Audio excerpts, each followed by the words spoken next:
In 1696, 1 in 3 coins in England was fake. A scientist got the job to fix it. London, 1696. The Royal Mint was drowning. Counterfeiters had gotten so good at copying England's currency that the economy was collapsing. Merchants didn't know which coins were real. Trade was seizing up. The government was desperate. They needed someone who understood precision, who could think in systems, who wouldn't be intimidated by criminals. They hired Isaac Newton. Rewind to the 1670s. England's coinage system was in free fall.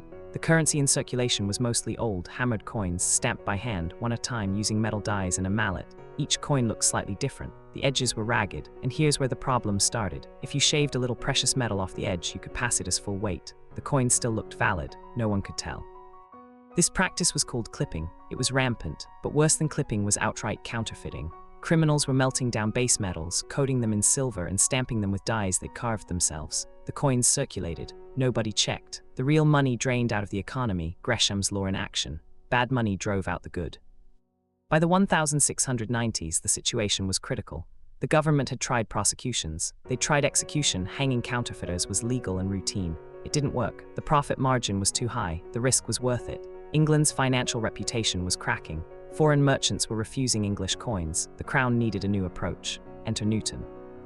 Newton was already famous. He'd written the Principia. He was master of the mint in Cambridge. The government offered him the job of warden and then master of the Royal Mint in London. It was a political position, not a scientific one, but Newton accepted. In 1696, he moved to London and started his investigation. What he found was systematic decay. The mint was understaffed and corrupt. Some officials were in on the counterfeiting. The hammering process was inconsistent. You could produce coins that looked real without using the right amount of precious metal. The system had no defense against skilled criminals. Newton realized the only solution was to redesign the entire production process. His plan was radical. Stop hand-hammering coins, build mechanical presses, machines that could stamp coins with such precision and force that counterfeiting became almost impossible. The edges of the new coins would have a milled pattern, tiny ridges that made clipping obvious. Any shaving would show immediately. The design was elegant. It was also expensive and difficult to build.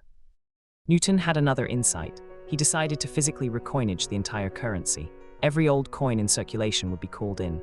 Citizens and merchants would exchange them for new ones. It was a massive logistical operation. It would take years. It would cost the crown enormous sums. And it had to happen fast before confidence in the currency evaporated completely. Between 1696 and 1699, the Great Recoinage happened. The mint worked at capacity. Newton personally oversaw quality control. He also became obsessed with catching counterfeiters. He'd leave the mint at night, disguised, visiting taverns and markets, gathering evidence. He prosecuted cases himself. He had counterfeiters arrested, tried, and executed. Newton was ruthless. The mechanical presses worked. The milled edges worked. Counterfeiting didn't stop. It never does, but it became exponentially harder and riskier. The profit margin collapsed. The supply of fake coins dried up. Within a few years, English currency was stable again. Merchants trusted it. Foreign traders accepted it. The economy could function.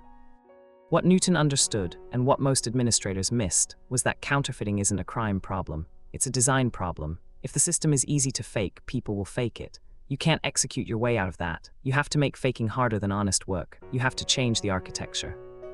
The recoinage cost roughly 5% of England's annual revenue. It was disruptive. Some people lost money in the exchange. Some merchants complained. But the alternative, a currency nobody trusted, was worse. The government paid the price to restore confidence, and it worked.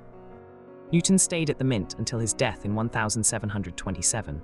He never returned to full-time physics, but his work on currency had a legacy that outlasted his equations. The milled edge became standard on high-value coins worldwide. The principle that good design defeats fraud better than punishment became embedded in financial systems. Modern currency still uses milling. Look at the edge of any coin. Those ridges are Newton's legacy. They're a 300-year-old solution to a problem that never went away. People will always try to cheat systems. The question is whether your system is designed to resist that pressure or designed to invite it. The Great Recoinage is often buried in Newton biographies, a footnote to his real work in mathematics and physics. But it might be his most consequential achievement. He didn't discover a law of nature. He designed a system that worked. He proved that precision, applied to human problems, could solve what punishment alone could not. This video is for educational and informational purposes only and is not financial advice. Always do your own research. If you want to understand how systems fail and how they're fixed, how the structures we use every day came to be, subscribe. We cover the origin stories of money, trade, and power. There's a new one every week. Subscribe for the untold histories of how money, trade, and power actually work. This video is for educational and informational purposes only and is not financial advice. Always do your own research.